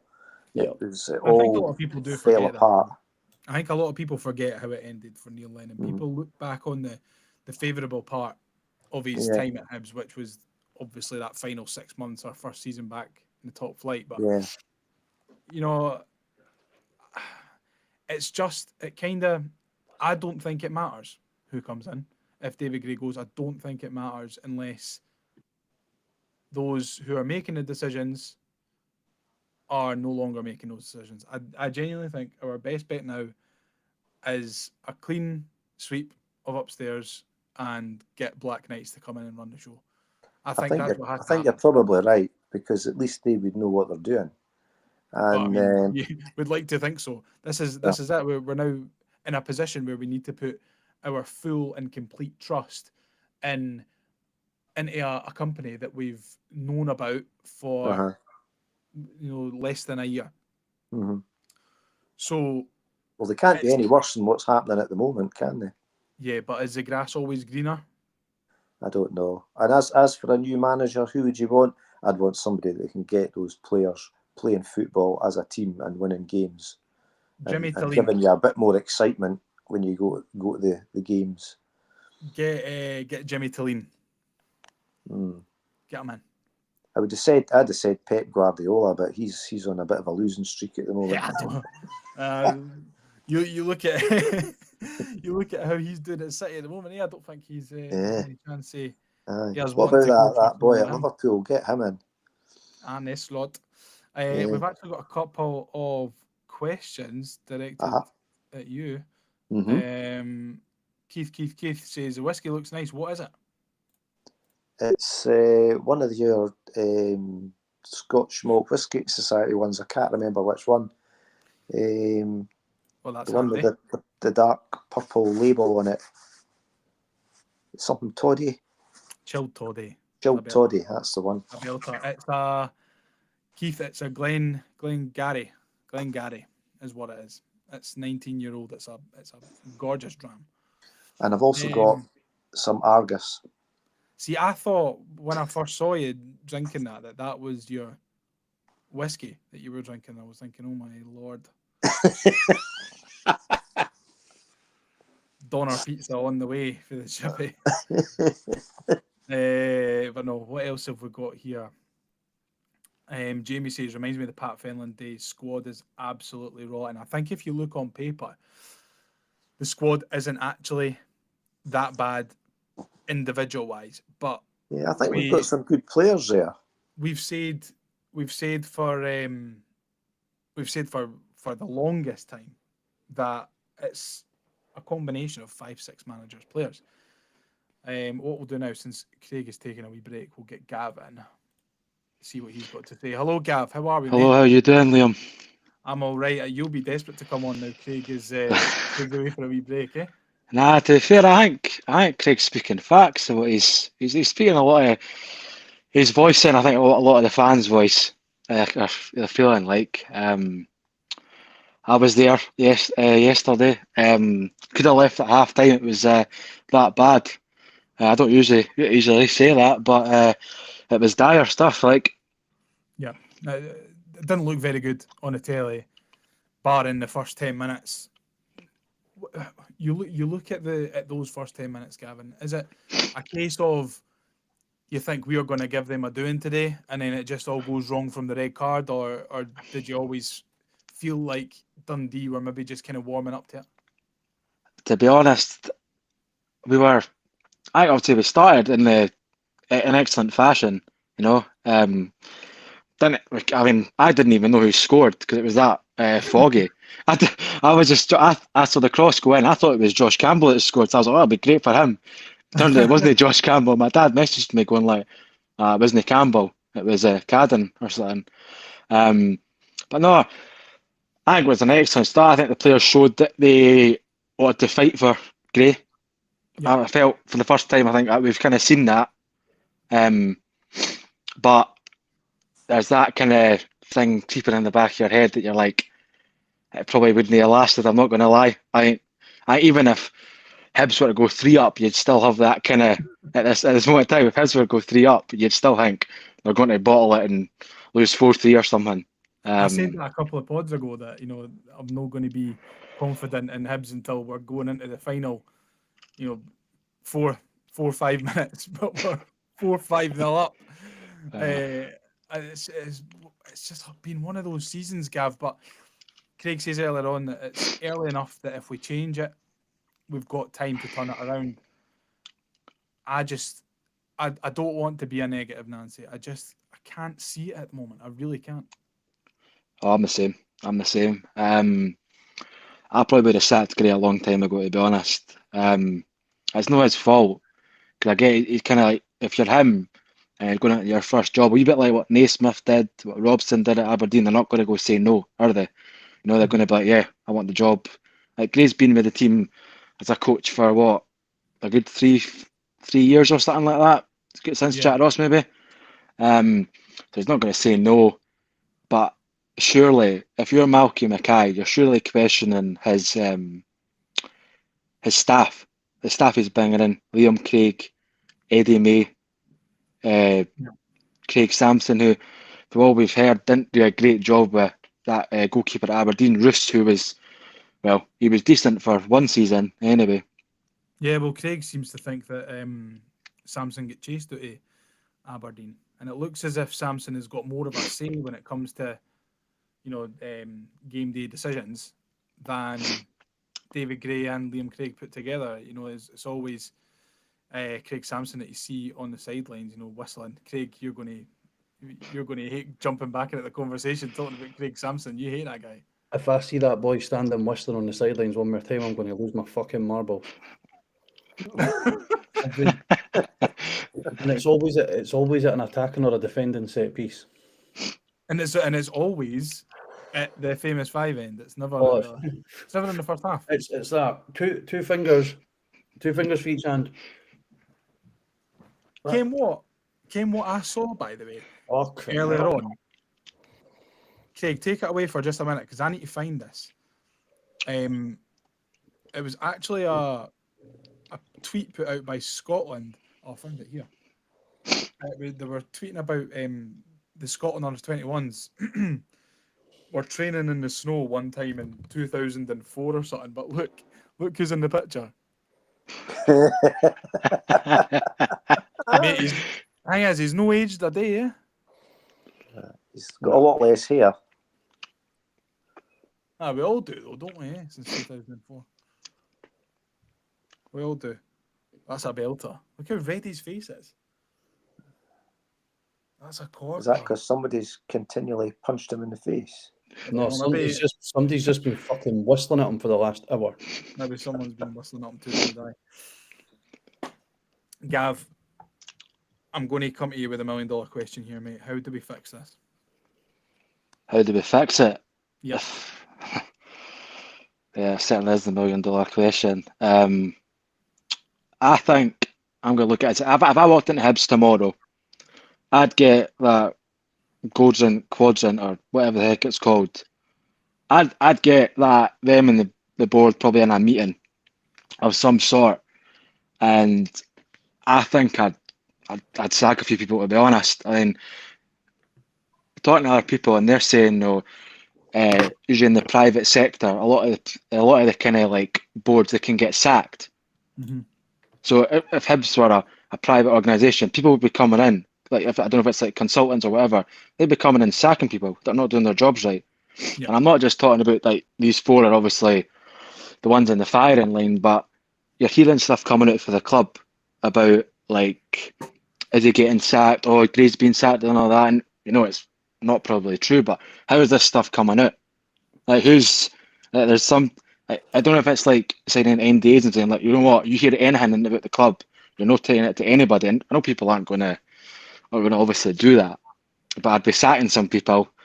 I get obviously Malky, he's got a checkered past. He's not been in the job long, but then again, he's not done a great job either. So it's quite. Yeah, I would love for you to put the word checkered into a tweet. I wouldn't spell it right. No, honestly. I'm going to this week because you're actually verbalising it. I can't see it. I think, Gav, you're not getting raging at it. No. If you try to put checkered into a tweet, your autocorrect would have a stroke. But no, I think what we're saying with Kensal though is that it went a wee bit sour at Norwich with supposedly falling out with Delia Smith. And I think Ian Gordon's he doesn't know how to run a business. You know, I'd hope obviously it's really sad news that when Ron did die, that he obviously unfortunately passed. But I'd hope that if Ron was in charge, he'd have a word with Kensal. If he was still in charge, I think he would have had a word with him and been like, don't know what you're doing, but I'm not doing a good job. But I think he would maybe sacked him if he was still here. Obviously, unfortunately, he's not. So I don't know, maybe having Gordon kind of on the board. He's not really taking a role of being the leader of the club. It's been, what's his name? The guy that came in. What's his name again? I tell you what, Gav. Right, a few weeks ago, me, Liam, Sean, and Mark, and I'll leave it for anybody else if they want to say that they met them. Right, but we met Ben Kensal, Malky Mackay, and Ian Gordon at Easter Road one night because they'd seen the narrative that was coming across with podcasts and they wanted to basically sit us in front of them and let us air our grievances. They would let us know where they were coming from and that, right? And I'll say this now. Ian Gordon does not lead that football club whatsoever. There was a couple of times that Ian tried to speak about certain things, and Liam will back me up on this. And Ben and Malky were almost like, Ian, fucking shut up. Just sit at the end there and be quiet. It did feel like that. It did feel like that at points. And I thought that, you know, I feel it's Ian Gordon that I feel the most for, to be honest. I think he's probably a great businessman. No, he's not. But I never. Well, look at how far the club has come commercially since the Gordons have been in charge, right? But that's not he's a good businessman. But is he a good football owner? Don't think so. I really don't think so because he's not got the know-how to surround himself with the right people. He's tried to do it. I said that at the start. But he's tried to do it, and he's obviously had words in his ear from people who want to give jobs to the boys. Mm-hmm. Malky Mackay's come in. Davy Marshall's then come in.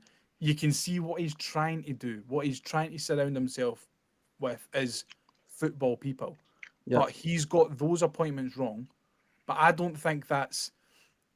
I think it's partially on him to get those appointments right. Of course, it's partially on him to get those appointments right. But if he's not got the know-how, the contacts, or if someone says to him, Malky Mackay's a great choice for this, who is Ian Gordon then to say, well, you've been in Scottish football for 20 years, But 25 years. I'm going to reject that. This is where the Black Knights come in. This is what I was just saying, is that the Black Knights need to, everyone who's in a senior position at the club needs to reevaluate their position, step aside, let the Black Knights come in and run the football side. We've done a great job commercially. We really have. As a club, we've probably improved the worth of a club in terms of stadium-wise, training ground-wise. We've done brilliantly commercially. We have failed immeasurably on the footballing side, and it's just unacceptable. And that's what the Black Knights are going to come in and fix. Do you think that? Sorry, Craig. Do you think that if we were to go down, and say we just change the whole back, so Kensal goes, Malky goes, they're just like they all cut their losses, they all go, all right? Do you think that? I think if we were to go down, you've got to keep some of these guys because too much movement might then affect a start to a season or a season in general. So what are your thoughts on that? I've seen this argument. Like, would you take relegation if it meant that they go? And no, I don't think it would mean that they go though. I genuinely don't think that if we go down, I don't think that is an option for them. I feel like they are going to look at that as a chance to then start fresh, rebuild. It's one of those hypotheticals where you say, "Oh, if it meant they went, would you accept going down?" Would you shag your mum because my worry is if we go down, would we come straight back up? Yeah, we would. If Falkirk got promoted, we'd come straight up. Listen to how ridiculous that sounds. Yeah. If Falkirk come up, we would. I would go back straight up. I think Falkirk would be the only team that would challenge. I know it sounds a bit stupid and like all that, but that's my opinion. And you're right, Gav. But listen to how daft. I know. It sounds so stupid. Honestly, it's like you shouldn't be wanting your team getting relegated. I don't want us to go down. I'd rather us scrape 10th than go down. Like I think we don't have to get relegated to be changed. No, to be fair though, the last time we got relegated in it should change in the Premiership. Rivals for promotion, we won the league by 23 points. Yeah, but the season before that, we also finished underneath them in the league. Yeah, and then the season before that. So, not great. No, that was way back in the days when Alec McLeish was in charge. No, they were our main rivals when. No, they were the season. The season we came back up, it was Falkirk that were fighting. Oh, aye, right enough. Aye, the cup winning season. Aye, No, and in the McLeish season. But yes, in the McLeish season, they were our main rivals, but we absolutely romped the league that year. Beat them 4 times out of 4 that year. That season. It's mental. Colin, just before you go, we're going to get a quick one from you. If David Gray is to go after a poor performance and poor result on Tuesday, who's the man that you bring in? Or woman?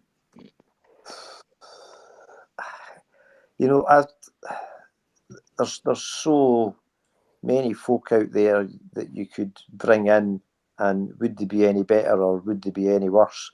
I don't know. I just really don't know, because up in Scotland it's usually a managerial merry-go-round. If somebody's out of job, we'll bring him in. So, and I'd just be happy with somebody who can turn it all around, and whether that be man or woman, or you or Craig. I know I couldn't do it, but they wouldn't be fucking toiling if they turned to me and Liam, that's for sure. I don't know, Craig. It'd be like the tune and the fat. I've seen Liam coaching first hand. I've seen Liam's coaching firsthand, so it's better than mine. So It's superb. I'd rather have him ahead of me. Yeah. That's such a diplomatic answer. It really is. But I was looking for a name. So I mean, Robinson's been mentioned. He's doing well at St Mirren, but then there's folk who might not be happy about him being at the club because of his personal circumstances, along with folk know what Malky Mackay because of his personal circumstances. So swings and roundabouts there. I don't know. I think it's kind of beggars can't be choosers at the moment. But you're going to go with Robinson as your name then? I think, well, the thing is, would he want to leave St Mirren? Let's be honest. Probably not. I would. Probably not. I think at the moment would be hard push to get a manager from this league because I don't think people are going to look at us and see us as a more enticing job than what they're in at the moment. No. Go and get John McGlynn. Get John McGlynn on the phone, Craig. You know what? It's not the most out there shout that I've heard. It isn't. It really isn't. Depressing as it sounds that you'd want somebody who was shite for Hearts 10 years ago. I know. Yeah. I know. Got us a good result at Easter Road though, when he was Hearts boss. True. But yeah. Anyway, guys, before I go, I just want to say how much I enjoy the pod and keep going. Well, thanks for that, and thanks and for joining us. We really appreciate it. Hopefully, your next pod will be more upbeat. Well, chances. Thanks for joining us, Colin. See you in a bit. No problem. Good night, Bye-bye. guys. We've got James in the chat as well. Gav, just before we let you go, very, very quickly, I want to know $2 million question. What did you have for your dinner? I think this is going to For my dinner, I had roast chicken, bit of vegetable, mashed tatty, bit of gravy. Lovely. Roast chicken crisps. Aye. I love a roast chicken, me. You know what, Gav? It was nice. It was nice. What veg did Gav, you I have? can get behind that, mate. That's a solid shout for you. Aye. Well done. What veg did you have? It was broccoli and carrots. It's quite nice. Quite nice. I don't think you can go wrong there. That wasn't bad. I'd have had peas instead of broccoli, but I'll take it. Hang on, I'd probably had peas, broccoli, and carrots. To be honest with you guys. To be perfectly honest. Yeah, well, no, a wee shout on the manager just quickly. I saw, well, if we want to go down that Scandinavian route, the SK brand manager, can't mind his name, but he was linked with the Aberdeen job, I think. And usually kind of teams like Hibs and Hearts probably looking in the same markets for players and managers. I don't know the guy's name, but... Is it the boy who was supposed to go to Hearts and they couldn't agree? No. I think it's the boy that's currently in it, the job. I don't know his name or anything, but I just saw him went to Aberdeen and I was like, well, there's no... We could... I think this is going to be quite a lucrative market for managers in the years to come, given the success of Jimmy Tilley at Aberdeen. Obviously you look at Hearts, we're looking in that sort of direction before they appointed Neil Critchley. And I just can imagine that, clubs like us, Hearts, Aberdeen, maybe if Jimmy Tilley goes, are going to look to try and replicate what Jimmy Tilley has brought to Aberdeen, that Scandinavian style. Maybe a slippery slope. There might be some hidden gems in there. I genuinely think that Aberdeen have just kind of hit a diamond with Jimmy Tilley and the fact that he's come in and their squad has been so good and so strong already, and he's basically just hit the ground running. I don't think that if Jimmy Tilley had come into Hibs at the start of the season, he would have had anywhere near the success that he's had at Aberdeen. But that's just my thoughts. But Gav, listen, it's been an absolute pleasure. I think this is the first time I've actually spoke to you on the pod. The last time you were on, Aye. No, thanks for having me on, guys. Love the pod, obviously. I don't put questions in every week, but I'm always listening. So I love that. Doing a top job, guys. Cheers. Thank you. Cheers. Right, next up, we've got James. How's it going, James? Aye, all right. Top man. What's this shirt you've got on? Is that Inter Milan? This is Inter Milan. Lovely stuff. Is that a wee DH gate number, James? No, that was the club shop at the San Siro. Oh, is it? Like a name drop. I over there in the summer. Lovely stuff. I've You got putting one your for thumb for DHK Inter rather than before AC? one. I went into my team in Italy's. My Italian side is Fiorentina. Oh, I've got lovely stuff. the pre-match warm-up shirt from this season. I do like a Fiorentina shirt, you know. Something about the purple. Yeah, it's the warm-up shirt from the pre-match warm-up from this season. Lovely. Did you go to when they played Hearts at Tynecastle last couple of years ago? I didn't get tickets. Ah. You'd been glad. That's probably going to be the only time that Fiorentina are playing a competitive match in Edinburgh as well. Yeah, I mean, yeah, I was kind of hoping that they got. I was kind of hoping that they got Aberdeen Yeah, exactly. in the Conference League last year. Mm-hmm. But obviously, Not to be. not to be. But Not to be, mate. well, Ugh, maybe top maybe team. maybe they get Hearts in the knockouts run in the knockouts this season. Maybe. If Hearts get that far. I think they probably will. To be fair. Yeah, it's the new setup. The new setup. Yeah. I think is going to I mean, favour. it's good for teams like that though. For obviously to take away from Hibs for a moment, because obviously we're not going to be in that position anytime soon. By the time we are getting the amount of points to qualify for European competitions, the coefficient is going to be so fucked by Oh, teams yeah. like fucking Kilmarnock and St Mirren being absolute jobbers in Europe that we're Yeah. not going to get. Well, we're not going to get anything. It's like close to- we'll need Rangers to go on another one of those mad Europa League runs. Yeah, that's not going to happen, is it? Not Yeah, going to happen anytime Well, soon. I tell you that for nothing. not on the Clermont. No, from one baldy manager under fire to another. There, Yeah, not doing great at Old Ibrox. But James, were you up at Dens Park yesterday? I wasn't. I was supposed to be working up the Bohemia rugby match yesterday, which obviously got called off. Mhm. So I was sat in this very chair, And watching on the telly. looking on this same screen. Well, I'm glad that there's a couple of better looking boys on your screen tonight than last night anyway. But the starting lineup comes out, James, and Craig and I have already discussed that it kind of baffled us a little bit. Another case of selection tombola. Did you feel like it was that as well? Yeah, I mean, well, when I first saw it, I replied to the tweet with it. I said, let me get my exact words. Like,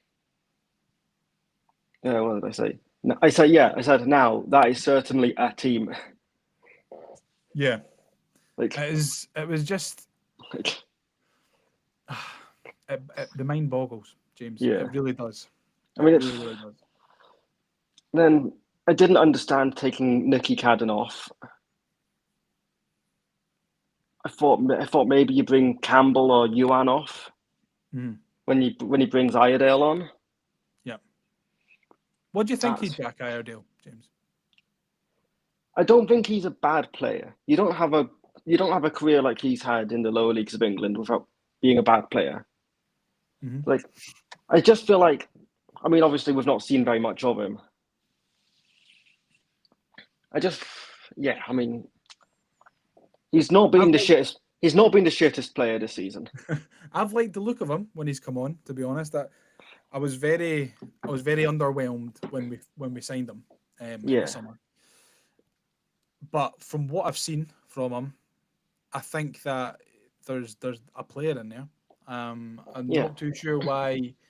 I'm not coming for Rocky Bushiri because I also think that Rocky's a half decent centre half. I'm not too sure why Rocky started yesterday when Iredale's been getting consistently more minutes than he has. That kind of confused me a little bit. It's not as if Jack Iredale was away with Australia on international duty and he was having to travel long distances to get back like Miller and Boyle. Yeah, which is obviously why Miller and Boyle didn't Of play course. yesterday. Yeah. Yeah. It was just an odd one for me. I would Yeah. like to see a little bit more trust being put into I think him. it's probably because yesterday there was no other centre halves on the bench. Mhm. He was the only other option. Yeah. And then obviously he'd have gone out to left back anyway when Abita got sent off. Yeah. I'd just like to see a wee bit more faith, to be honest. Yeah, in players like Jack Iredale, players that obviously David Gray wanted to bring in and hasn't really been putting any sort of responsibility onto it. So been players who've been here for a while. But let's talk about the goals. Do we have to? Yeah. I'm so sorry. This is what you signed up for, James. Yeah. Our goal. We'll talk about our goal first. Positive. Let's start positively. It's good build up. I feel like we had a really positive first 10 minutes. And even after the goal, I thought we could have maybe went on and scored another couple. But it's like we could have been a couple of goals up by the time of the red card. Yep, absolutely. Kovacic hit a couple of good he hit the side netting twice. Yep. Put even just one of those in. I mean, we probably don't go down to 10 men. Obviously not saying that's how the game's going to pan out. Mm-hmm. If obviously you get a couple of goals, you're probably just playing the ball around. You're probably playing the ball around the pitch. Yeah, it's a difficult one, really. What did you think of the red card just before we touch on these? I mean, firstly, it is 100% a red card. You can't deny that. Yep. And I won't hear anyone saying that it's not a red card. Yeah. In this day and age, I don't think you get away with especially that. I said previously that if the referee books him straight away, then the chances are he's going to have to go to the monitor and he's going to change his mind. And especially with VAR, you can't make a challenge like that. Of course, it's his first touch that lets him down, of course, but then the reaction and the challenge is very, very poor, and it's a red card. But did you think that was what led to the downfall for the rest of the first half? Ultimately, yeah. But I mean, I don't think you can put it solely down to. You can't put it solely down to the red card. Yeah. I think not bringing Iredale on as soon as the red card happened was a mistake. Mm-hmm. I think that's obviously I'm not a football manager.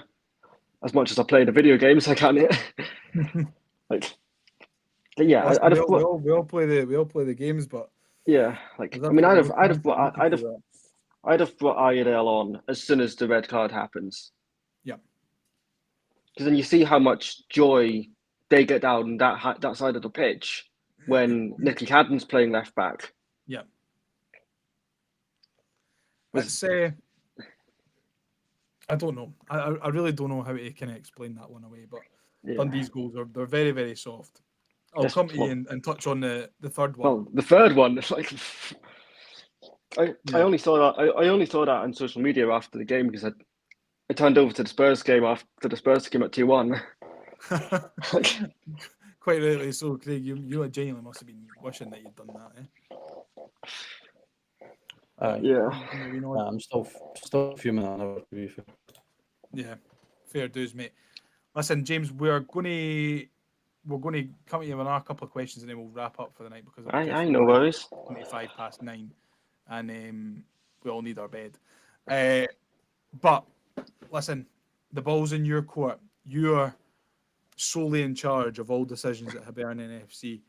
Starting from now, what is the course of action you take to improve this situation? Liquidate club. The Hibernian.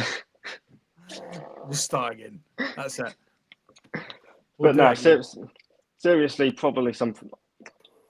I mean, the one thing I thought in the summer, looking at Hibs and Hearts recruitment, I felt Hearts I felt like Hearts had a much better summer window just because of how many like Scottish players were coming into their team and how many players they brought in that already knew the league. Yeah. I think that's been what I think's been one of our biggest problems this season and previously, is just having so many players that aren't familiar with this league. Yeah. And players as good as they might be, your Macondes or Malida or Yuan, they just if they don't want to fight for the club, then get them out. Is that what you think about Ellie? Are you on the persuasion? I mean, look. I mean, we all know he's a fantastic footballer. I think he's been one of the best players at Hibs. Well, he's one of the best players at Hibs that I can remember. That season under Lee Johnson, he was like some of the best football I've seen from an individual at Easter Road. Yep. It's a difficult one, really, isn't it? Because obviously we're not playing as well as we're capable of with the players that we've got on the books. Yeah. And I think Ellie Yuan is maybe a little bit of a victim of that because, you know, he's probably we saw it firsthand, isn't he? He's a confidence player. You know, if he's low on confidence, he's not going to put in the performances that you're expecting of him. But I think maybe he got away with it a little bit in the first half of that season under Lee Johnson because we didn't actually know how good he really was. And now we've seen that and we understand that he's a confidence player. But James, this is the bottom line is if he was turning performances like that every week, then he would have been away from Hibs a long time ago. We would never have got him on a permanent. Yeah. Well, yeah. I mean, he'd have got moves. He'd have probably got a move back to France. This is it. Maybe PSG. They were looking for a winger this summer. I don't know. Yeah. Well, I heard the big money name left in the summer. I don't even know who that guy is, man. His brother's the better player. Yeah, that's what I've heard. His brother beat Madrid in the Champions League. I know. Stephen McGinn, what a player. Now listen, finally, just before we let you go, James, and before we wrap up, the most important question that we'll ask you tonight: what did you have for your dinner? I had some roast ham with some cauliflower cheese and some roast potatoes. Roast ham, cauliflower cheese, roast tatties. Craig, does that beat the chicken dinner with mashed veg and gravy that Gav had? Nah, I heard the word cauliflower cheese and switched off. Ah, you know, a big cauliflower cheese man. No. I love cauliflower cheese, man. Then we had sticky toffee pudding with some Haagen-Dazs, the salted caramel. That's a bit. Is that too much? Is that too much caramel toffee-ish? We need to say as well, we're not sponsored by Haagen-Dazs. The brand name is purely a coincidence. Other ice creams are available. That sounds good. That does sound good. Does it beat the roast chicken though? See, for me, I'm more a chicken man than a ham man. Aye, depends on the day for me. Yeah, not bad. Who Jenks had the best dinner? Have you been listening all night, James, or I've been in and out. You've been in and out from the Ewan's. heard. Who's had the best? Ewan's by a fucking mile. Yeah, I reckon. Yeah. Ooh. Ewan had. If you didn't catch that, Ewan had haggis macaroni. That's the one. With spicy chips. Yeah, I couldn't mind Peri chicken. Like I couldn't mind the full thing, but I canned the macaroni and haggis. Absolute game changer. That seriously, that might be the best dinner submission in Ramble history. It could be. Yeah. It could be the best dinner submission in Ramble history. Unlike John McIntosh's really sad Chinese. That was. That's a stinker. I was on like his 18th birthday or something as well. Minded. Yeah. that was gutting for him. But listen, James, thanks very much. We know you're an avid listener. See your name pop up on the Twitter and that all the time. So we really appreciate your support and thanks for joining us tonight, mate. Really appreciate it. Also, Top for the man. first, also lastly before I go off, Tuesday night for the first time since we beat Celtic at Easter Road, I'm going to wear a top that's not a Hibs top to a game at Easter Road. What are you going to wear that Inter Milan one? Not the Inter Milan one. I'm going to. I've got a Guinness rugby top. Rugby. Come on. The harp is the badge. All right. I can get behind that. Aye. Got from the Guinness storehouse in Dublin on my 21st. Oh, there we go. That's a good enough. You lost me at rugby, but then you reeled me back in with Guinness in Dublin. We love a Guinness. Me and Craig were. And that was the top award that night against Celtic. And we beat them. And we beat them. Perfect. Last time I wore a non-Hibs top to a Hibs game. I don't think I've done that very often. So I'm going to do that on Tuesday. I don't really own very many tops that aren't Hibs tops. I've got too many that aren't Hibs, to be honest. Sean must do it all the time, though, Craig. The season we got relegated under Jim Duffy and Alex McLeish, I was on the Glory video. A game against Dunfermline, we beat them 5-2. I had a Tottenham shell suit on with a pair of Timberlands. That's the 90s, though, mate. I was 6. Fucking hell. Late 90s then. Yep. Jeezy peeps, man. You were 6 with a pair of Timbies and a Tottenham shell suit tracky. Fucking hell. Go, mate, you need to dig that out and send it to me. I need a picture of that.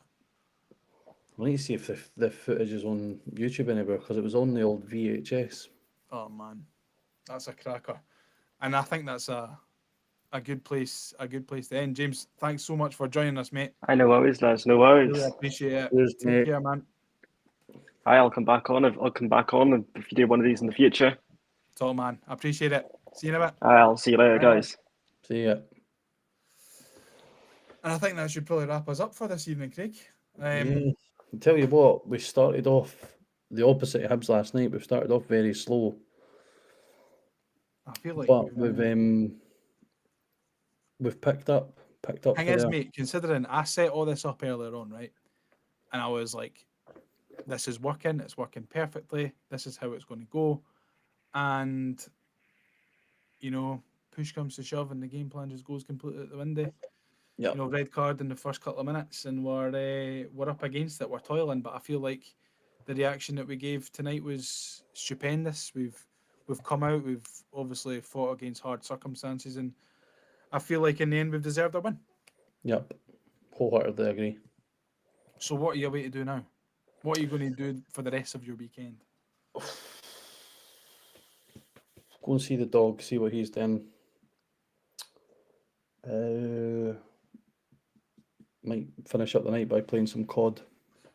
It's funny you say that. I was literally going to just say, me and Mark, we both downloaded COD again, and we've been playing some Warzone. Are you on Black Ops 6 or are you on Warzone? I'm more of a Blops guy than now. Yeah, I've not got Black Ops. I think Megan's going to get me it for my Christmas. But if you want a wee game of Warzone, give this guy a shout, because I think they put Joe's back on. If anyone else in the chat, you want a game of Warzone, chat? If anyone in the chat wants a game of Warzone, get in touch. Send us a message to the Twitter and we'll get you involved. Great place to end. I'm terrible at these outros, but do you want me to do the outro? You can do the outro, and as soon as you're finished, I'll put the music back on, and we can wrap this up. Right. Okay. Well, thanks to everybody for getting involved. Greatly appreciated all the comments in the chat, especially Keith, John, and all that. You and all the boys that came on, we greatly appreciate it. Hopefully, in the nicest possible way, we don't have to do this again. Because not in this circumstance, but it was not in these circumstances. But who knows? Big game on Tuesday night. If you are going, we'll probably, I don't know when we're going to do a pod to reflect on that, depending on what happens. But as always, Facebook, Twitter, Instagram, the Hibs Ramble, YouTube. Even if you've got anything, if you're re-watching this, or if you've not watched it live and you're watching it, and you've got anything, stick something in the comments. We'll get back to it when we can. And apart from that, And if you enjoy the want rest to of get your a Warzone, weekend. let us know. And here's hoping for a Hibs win on Tuesday, because this is getting fucking bad. Yeah, I Very know. I bad. think, see, if we actually win a game, I might just, if we win on Tuesday, I might no bother coming home until like Friday morning. But you're not even going. No, I'm going to go. I'm going to go. I've changed my mind. Right, okay. I've changed my mind. I'm in the office on Tuesday, so it would make sense for me to just go straight for the office. Are you in the office on Tuesday? I can meet you. No, I'll be in the gaff. All right. Are you going to the game? I've got the game. All right. I might meet you. I might meet you before. Probably not, but it's nice to Probably dream. not. It's a nice thought. I don't think Right. we'll get into the Iona after the last time. Yeah, maybe. Well, as long as Mark's not with us. Aye, and as long as Paul O'Grady's not there. And on that note, For the love of dogs. Right. Great place to end. Cheers, everyone, for tuning in and for putting a comment in and calling up. We really appreciate the support and wanting to get involved with what we're doing. So, yep, we will. We'll catch you after the Aberdeen game, maybe after the Motherwell game. We'll just see what schedules are like. But yes, cheery bye. Let's get ready to rumble.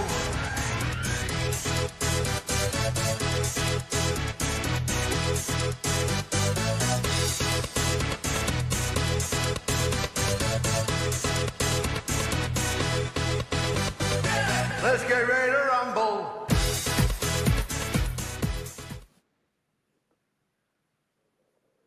Now that was what you call an episode. I was worried to start with, I'm not going to lie.